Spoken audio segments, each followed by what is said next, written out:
Wait, is that Throne? My skills are... Oh, she's hanging out in the tavern because I don't have her... I'm not using her at the moment. I was like, what? Well-met traveler, what can I do for you? Hear a tale. Wait. Oh, you, like, replay it? Is that what that does? Okay, I guess you just, like, replay a chunk of the story. I think you're in the wrong time of day. Boom! I changed the time of day. I'm amazing. I could totally mug this guy.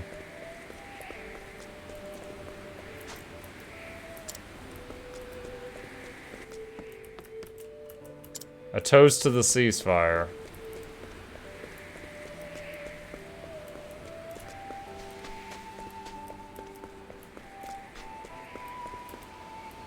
As a merchant, bring it to me. Can't go into his house. Dude, I feel like it's something with his daughter.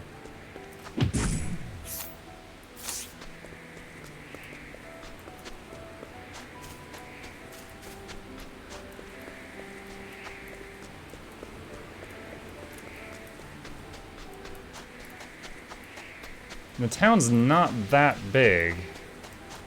I'm assuming no spoilers. Yeah, no spoilers, please. I will ask if I get stuck. Oh, there's a treasure chest down here. Inspiriting plum. Right as I say the town's not that big, I run into something that I missed. That's the sands. If they launched a surprise attack during the ceasefire, they might score a huge victory. Resolving our differences without conflict is best, but we can always stay wary just in case. Wait, Sai East District. Oh, wait, is there another section to the city? Hey, you got anything to eat? I could use a bite.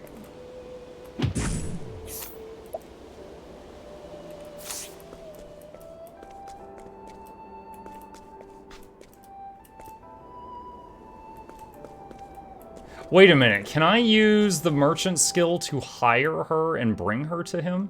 Hold on a second.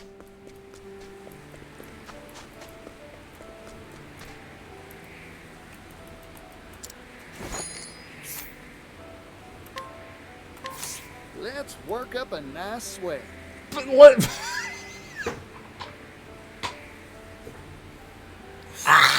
He just gave a bag of cash to this guy's daughter and said, let's work up a nice sweat.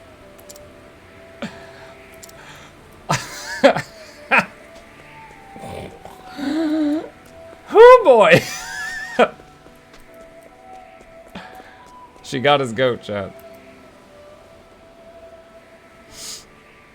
As promised, I brought you your treasure, Masood.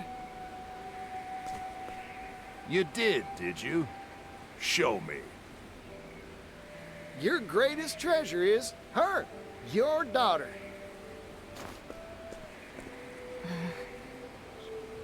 She's like, what the hell's going on? Incorrect. Try again. Damn! Right in front of her? What? It is true that many value their family above any jewel or gem. Awkward? But that is not the answer that I am seeking for this particular test. Better luck next time. She's like, at least I got 1,000 gold out of this.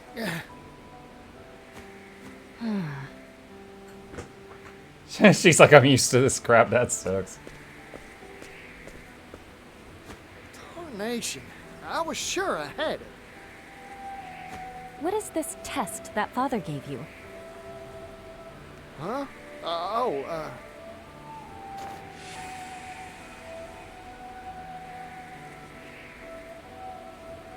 Ah, what father meant wasn't his treasure in particular, but what a merchant treasures most.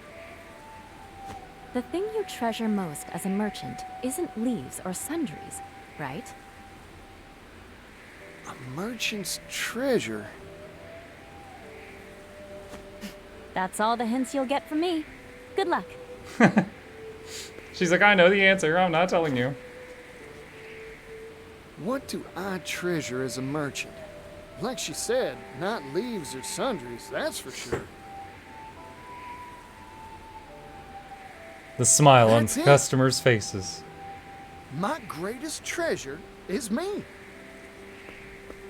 In which case, Masood must feel the same way, too.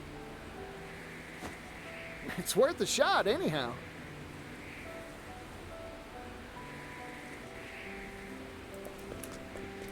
I brought you your treasure. It's you.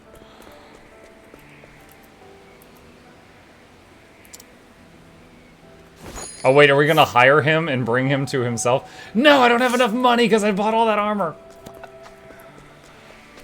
Ah, chat. We gotta murder something.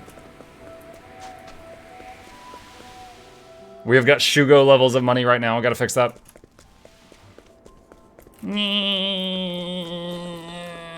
I'm using the strategy you used to level Pokemon eggs. Life is too precious to risk. Hello, money. Yo, look at Fighter Ochut. Warrior skill, vengeful blade.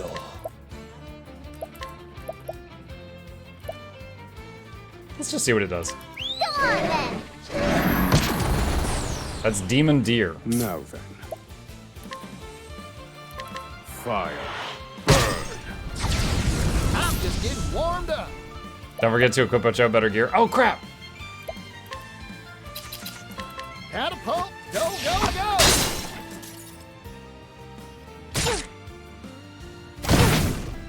What to do? What to do? Axe attack sweep. Right. Go on then. I didn't even get the chance to use collect on it. It died too quickly. They're too fragile, chat. Meow. Wait, Particio gets a max latent power gauge at the start of every battle now. I can use that. Here we go.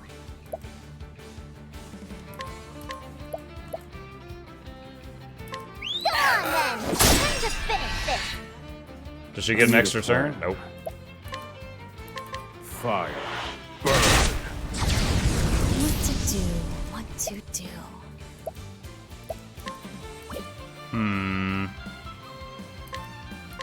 Heal our pain.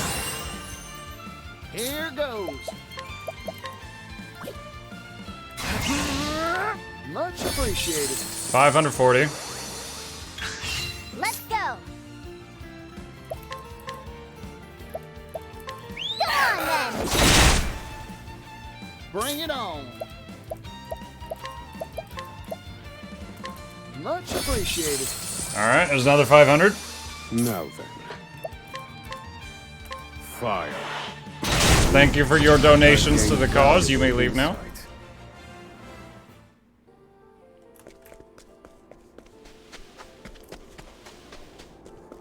I could probably get some money by selling some old gear, but I'm so hesitant to sell stuff, like fearful I'm gonna need it. The hunt is on. Here we go. Oh man, this will break all of them. Go on then. Time to finish this. I need a plan. And she didn't get an extra turn. That should have been 50% chance times 4. But apparently that's not how it works. Strike them down. What to do? What to do? Axe attack. Yeehaw! Much appreciated. Here goes. Much appreciated. Thinking time. Fire. Thinking Study time. harder. Alright, how much I have? 75. Wait, 75? Do you get money just for winning the battle? I thought I was just getting like plums and stuff. Alright, well I got enough now. I did not realize that.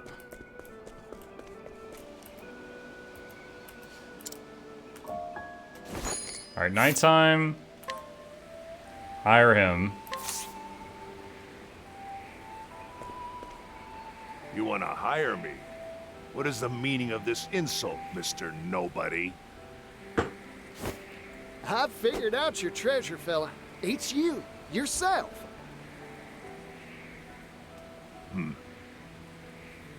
You asked me to find the treasure you value most as a merchant. I figured every merchant's got one treasure they set store by above all else. Connections they've built, book learning, and experience.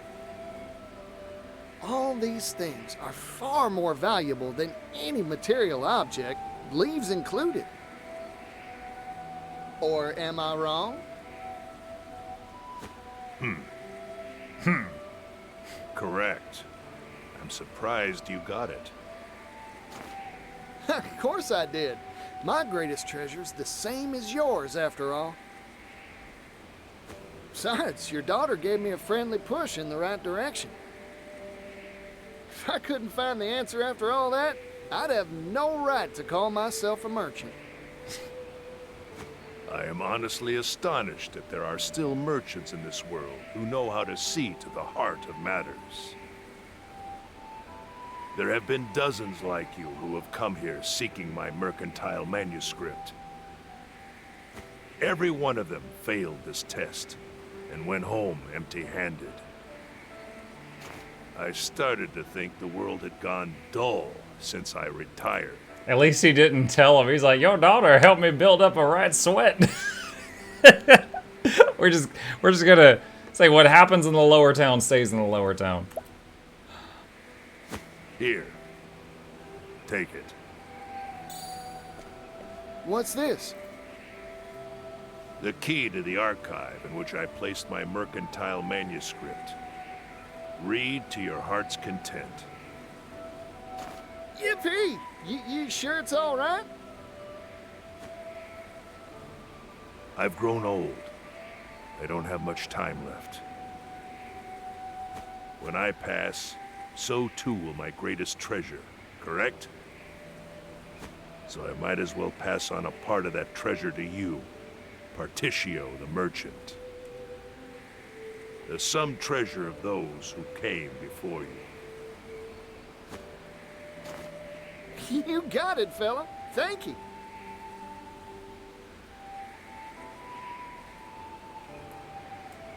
Obtained Mercantile Manuscript Archive Key.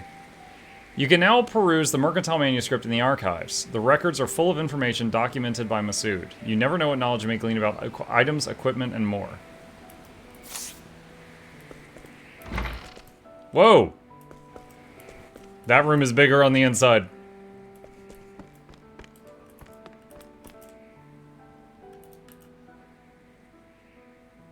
Demi-humans, a study. Demi-humans are creatures that resemble humans and yet are entirely different beasts. There are 8 major currently known.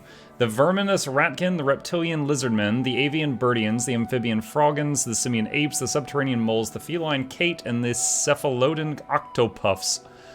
Demi-humans have displayed a propensity for such much higher levels of intelligence than monsters and are known to employ tools to some extent in their daily lives. And yet to this day, their origins remain shrouded in mystery. According to the histories, they simply appeared one day as if by magic throughout the world. Kates.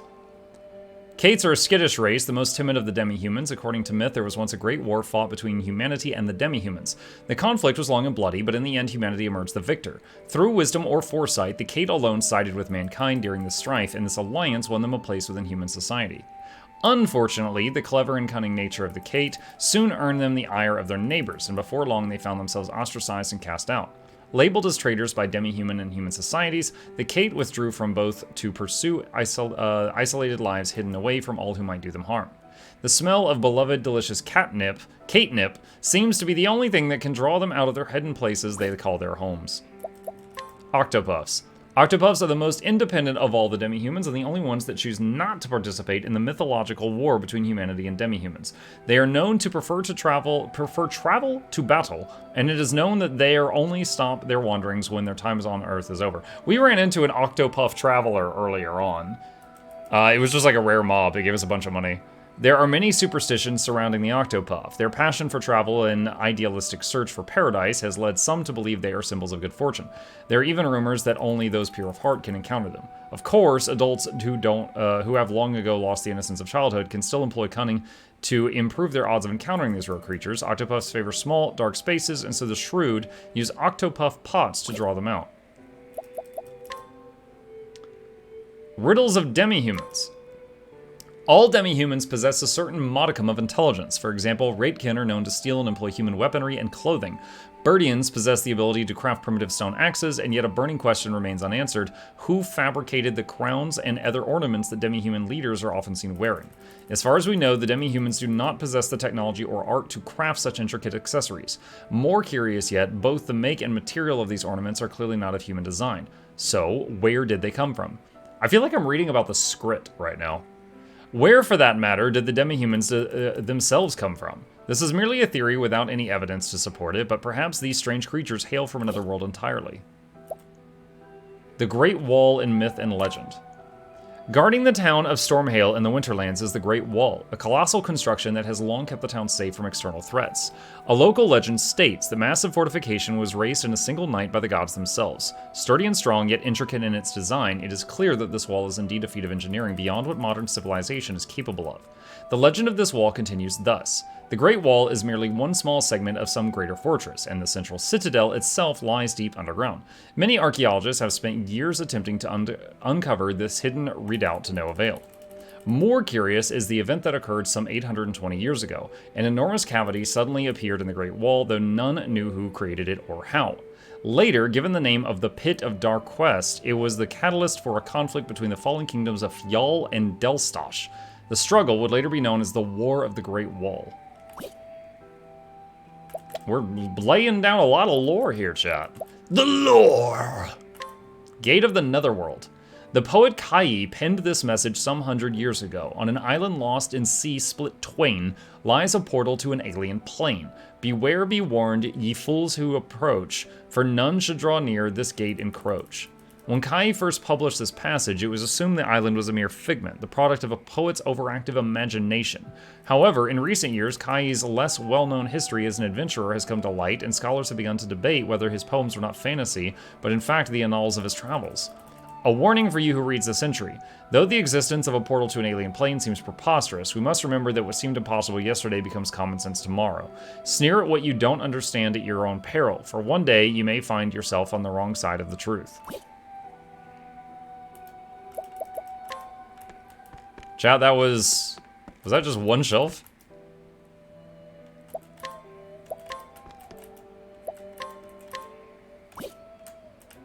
Okay, there's a bit here. Okay, all right. The lore! All right, weaponsmithing. There exists only 6 primary weapon categories: swords, polearms, daggers, axes, bows, and staves. Actually, this is not an accurate statement. Bound by the rules of the Blacksmith Guild, the manufacture of weapons outside of these 6 categories is strictly forbidden. Why limit the scope of human imagination? Religion, of course. These 6 weapon types are those wielded by the gods, and they will tolerate no other, or at least that's the lie disguising the greedy truth. I can't get nunchucks? The fact is, it's much easier to monopolize the materials and techniques for arms production if you can limit what can be made, or so a little bird told me anyway. Whatever the truth, this prohibition has resulted in very few wielders of whips, flails, and so on. Enchanted and magic weapons. Among the many weapons one may find in this world, some are imbued with magical properties. These enchanted weapons are both rare and powerful. There are 2 primary means of crafting an enchanted weapon. The first sounds simple in principle, but is in fact quite difficult to achieve. Few craftsmen possess the necessary skills. Simply put, magic must be carefully folded into the weapon during the forging process. The second method is much rarer and harder to replicate. These enchanted weapons can gain their power naturally, their magic imbued over many years of use by a gifted wielder. Very few of these have been documented, and it is thought that only those with incredibly powerful wills can make these miraculous weapons spring into being. Ornamentation.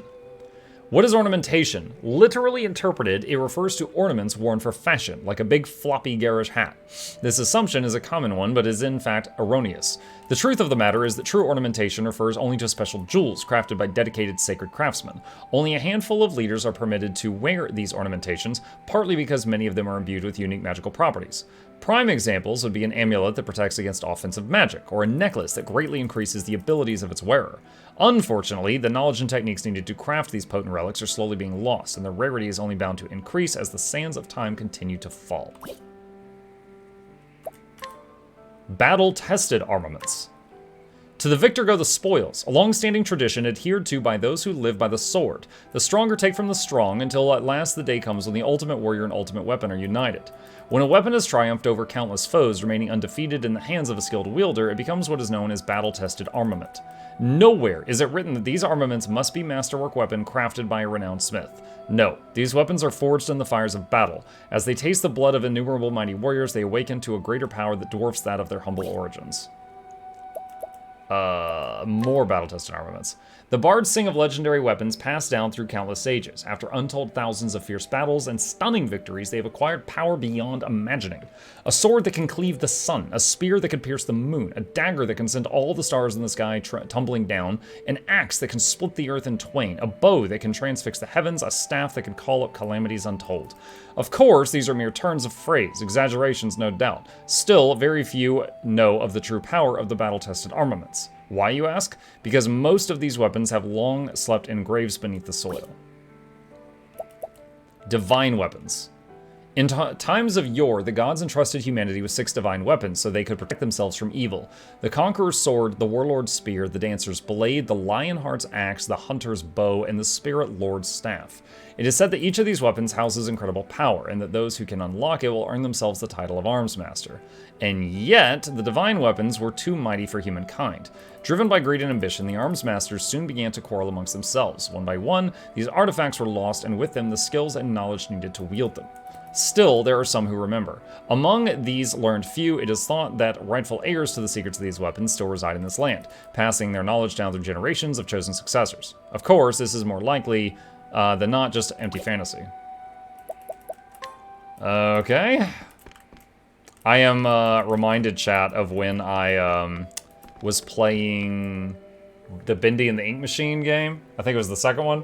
There was that book we found, and I was like, I'm not going to read this. And chat was like, read it. And I was like, fine. And then we were there for like 20 minutes. Like it was an entire novel. History of grapes and plums. Oh, these are the healing items. Grapes, delicious grapes, they heal the body, while the tart juices of the plum revitalize the spirit. These two restorative fruits are ubiquitous throughout the world. Yet there's a darker side to these innocuous-seeming treats. According to some myths, their cultivation was forbidden to man by the gods themselves. There are many tales why, but 2 stand out above all else. Firstly, the devilish liquid called liquor can be easily made from their juices, and the gods do not look with favor on those who drown themselves to drink. The second most widespread story states that they were prohibited because of how easily they could be turned to use as tools of war. Whichever of these myths may be true, it seems that humanity has broken a sacred promise with the divine. That brings to mind a thing. When I had all those people that were almost dead and our apothecary was patching them up and said they needed a rest, why didn't she just give them a grape? I got like 57 grapes. Lychee imports. The lychee is a succulent fruit from the outer continent that activates the latent power of an individual. Though its beneficial effects are well documented, it is equally well known for the difficulty of its cultivation. Many talented farmers and merchants have tried their hand at raising crops of lychee over the years, but none of their efforts have borne fruit. Meanwhile, a baseless rumor has long made rounds in the cultivation community. According to some, the lychee must drink the blood of humans to produce its yield. This sinister story has been the cause of many tragedies, as unscrupulous fools seek to write their fortune in the victim's blood. Because of this, the lychee has earned itself an unpalatable appellation, the vampire fruit. Nut cultivation. Nuts, nuts, nuts. Yo, they know my song. The fruits of certain trees with a hard shell, concealing nutrient-rich meat and seed within. Nuts are enjoyed the world round as foodstuffs. However, not all nuts are created equal. Those harvested from some wild trees have powerful effects that are proven to enhance a human's abilities. Scholars have classified these as rare nuts and have poured blood, sweat, and tears into cracking the secrets to cultivating these precious products. Yet little progress has been made. It seems the moment that cultivation is attempted, the nuts lose their special properties. The mystery remains unsolved, so these nuts remain a highly sought after and prized commodity. Concoction. Concoction is the process by which 2 or more materials are mixed together to craft medicine. Our apothecary can do that. Legend states it was Doter the Charitable who bestowed this holy art upon humanity, yet the truth is more impressive by far. Generations of healers have, through trial and error, discerned the medicinal effects of plant seed stones and more. They mixed, brewed, and ultimately tested their concoctions upon themselves, a testament to humanity's bravery and sacrifice in pursuit of knowledge. Concoction, however, is not simply knowledge of ingredients' properties. No, a skilled apothecary must know how to judge a patient's symptoms and measure the correct amounts to treat their ills. As such, any apothecary able to simultaneously mix 3 ingredients is a master of their craft, and any who can mix 4 can be considered a genius. Though it is not impossible to mix more than this number, this monumental feat is almost unheard of. Yo, every time I use Cassie's ultimate ability, we mix 5 ingredients. Chat. Cassie is God mode. Principles of the Soul Stone. Soul Stones are items which, when subjugated to a significant enough physical shock, can unleash effects equivalent to certain spells. Though the exact process by which this occurs remains a mystery, it has long been hypothesized that they are stones that have been imbued with the power of spirits. Every time I read Soul Stone, I think of, like, Elder Scrolls games where you would, like, soul trap enemies into the stone. But in this, I guess it's like a grenade. Recent studies, however, have given rise to a new theory that have been gaining traction among the learned. According to this theory, soul stones are the crystallized remains of a magically potent monster's corpse. If this theory is true, it may become possible for us to artificially mass-produce mighty soul stones in the not-too-distant future. The question then becomes, to what use will we put this power once it is in our hands? Though I am excited by the possibilities, I also find myself terrified by them in equal measure. Herbs and their uses. There are many afflictions which can plague a patient, and each requires a very specific herbal remedy. Confusingly enough, the herb used to treat all of the standard gamut of ailments is the same, herbweed. This useful herb's effects can vary greatly depending on how it is prepared. Taken in one sense, it shows how precious this medicinal plant is. Taken in another, it shows just how simple the human body's makeup can be. As a side note, herbweed can also be used to add a bit of zest to cuisine. How grand! Not only can it speed someone along the road to recovery, but it can speed them to the dinner table as well. The origin of bottling. In the arid desert lands of Hinoyama, having a good water bottle can mean the difference between life and death. To better store and preserve every last drop of precious liquid, the people poured much effort into perfecting the art of bottle crafting. Among all the many types of bottles, those crafted by the small Recon clan are the finest. Manufactured through secret methods, they are unmatched in their lightweight construction and durable frames. Unfortunately for the Recon clan, their monopolization of these secrets earned them the iron jealousy of other clans, eventually sparking a bloody conflict. Nevertheless, what the Recon clan lacked in military strength, they made up for in brutal cunning. Their victory became assured after they hit upon the idea of filling their bottles with poison and flinging them at their enemies. It was thus that the defensive martial art known as bottling was born. Defensive martial art of bottling. Beastling foodways. Beastlings are tenacious hunters, known to stalk their quarries for days on end. Their vocation requires not just skills at tracking and felling beasts, though, but at preserving the meat of their prey as well. The earliest developed methods of preservation were simple. Salting and drying are easy and effective. Eventually, however, tired of the same old fare, they were those who sought tastier techniques. Lava steaming, saltwater tenderization, underground fermentation. All of these were more were passed down among the beastlings, and over the centuries, this led to the development of unique culinary cultures. Nowadays, the kitchens of New Delta's most fashionable bistros, famed chefs, and find inspiration in the beastling's innovative methods. Etymology of leaf as currency name. Wait, what?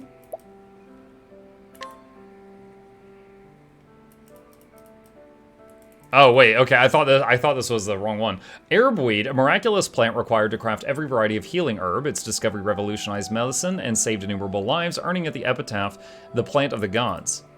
Unfortunately, herbweed is notoriously difficult to cultivate and only grows natively in a few limited regions. Because of this, as the apothecary art advanced, so too did the value and rarity of this irreplaceable ingredient. Eventually, this caused its price to spiral out of control. To curb this growing problem, various lands put ministers or lords in charge of overseeing herbweed production and trade, and soon the price of each precious leaf was fixed. This stability eventually led merchants, commoners, and nobles alike to begin using leaves in place of other currencies. Disputable though this is, it is widely believed that the origin of leaf as a common parlance for currency originates from this time. Oh. Last shelf chat. And then we'll know everything in the world. History of Hinoyama. Southwest Solistia, where the desert sands stretch as far as the eye can see, and yet hidden among the barren dunes is an oasis, a strip of semi-arid terrain running north and south along the river lands. Here the soil is fertile, and barley and corn can be grown in relative abundance. Countless wars have been waged over the water and resources of this region, and not a few kingdoms have risen and fallen in this place over the centuries. It is also here that legends of priestess Hinoekagura, the conjurer goddess, have survived and been passed down. It is these tales that lend this land its name, Hinoyama. In the eye of the desert sits Sai, a fortress city once known as the Orochi Bastion. Once held by the forces